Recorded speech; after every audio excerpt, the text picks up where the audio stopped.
Now that you've done a couple of blah, blah, blah.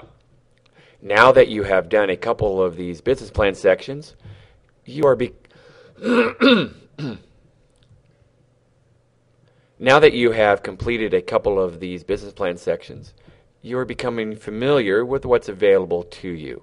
Again, you have a checklist, some knowledge to absorb so you can understand what's going on in the operations of a business, a thought sheet which has websites available to you, a form that you need to fill out, and a sample of what yours should look like.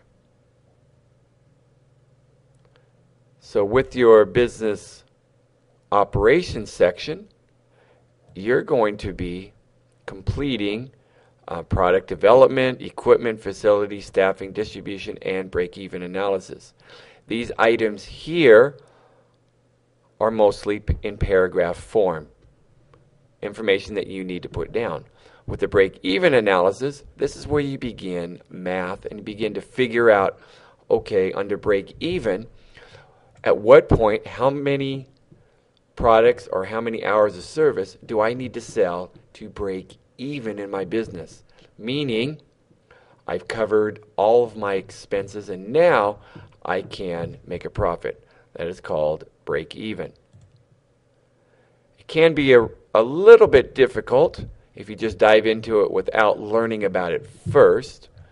So what I've taken the liberty to do is under the materials and the knowledge to absorb, I've gone through each item and have made the complicated simple for you, giving explanation and what yours should look like.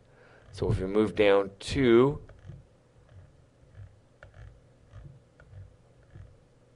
the break even, here we go. It talks about the break even, what it's about, so you'll need to read that and understand the steps involved. And then I give you a worksheet. I went ahead and made a separate page here for you, so maybe you can have it available. I've given you all the items that you need to put in.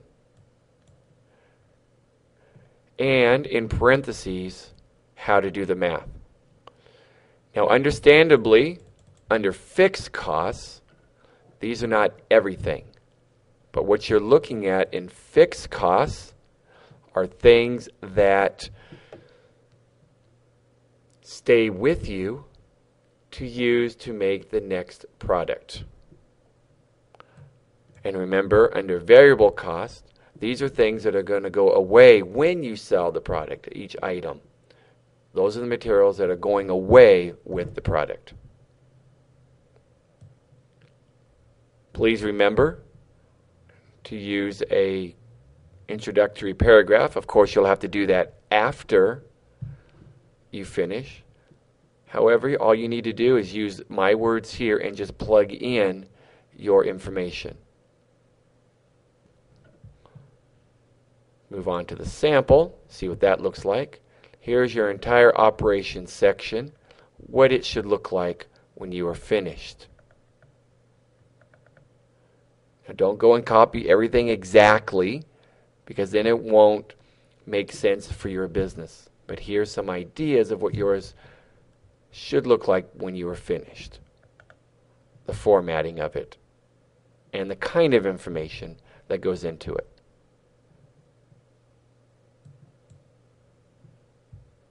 When you are finished with all of these items and you have completed the checklist for the operations section, move on to your industry analysis.